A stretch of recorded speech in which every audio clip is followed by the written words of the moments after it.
কি আসবে 2 আসবে 2a স্কয়ার x এর ভ্যালু মাইনাসে বসালে 2a স্কয়ার আসবে না মানে স্যার ওই যে ওখানে পরিবর্তন হবে x এর ভ্যালু মাইনাসে বসালে এটা 0 হয়ে যাবে মাইনাস a কে হোল স্কয়ার করলে a স্কয়ারই হয় 2a স্কয়ার হবে মাইনাস a কে স্কয়ার করলে তো a স্কয়ারই হবে a square minus a square 0 তো হইল মাইনাস b স্কয়ার করলে প্লাস হয়ে যায় না ও হ্যাঁ এটা তো 0ই হবে এখানে আর মাঝামাঝি কোন একটা জায়গায় যদি আমরা দেখি মাঝামাঝি কোন একটা জায়গায় যদি দেখি তাহলে সেই ক্ষেত্রে x এর ভ্যালু তো x ই তাই না তখন আমার ইকুয়েশন হবে এটা তাই না মাঝামাঝি কোন জায়গার জন্য v এর অবস্থা এটা আর সর্বোচ্চ অবস্থায় v এর অবস্থা v এর মান এত সর্বনিম্ন অবস্থা এটা সর্বনিম্ন অবস্থা বলি আমরা সর্বনিম্ন অবস্থা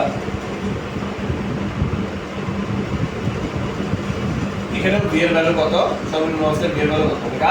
a তাহলে এখানে এই যে তিন ধরনের কন্ডিশন আমরা দেখলাম এখানে কোথায় v এর মানটা বেশি বা কম কি মনে হয় সামাবস্থা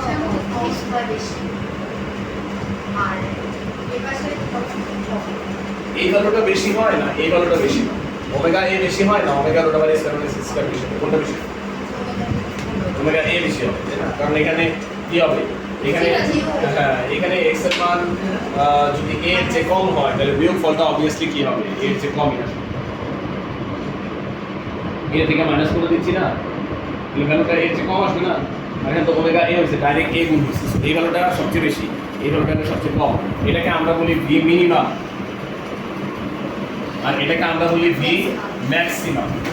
সর্বোচ্চ বেগ এবং সর্বনিম্ন বেগ সর্বোচ্চ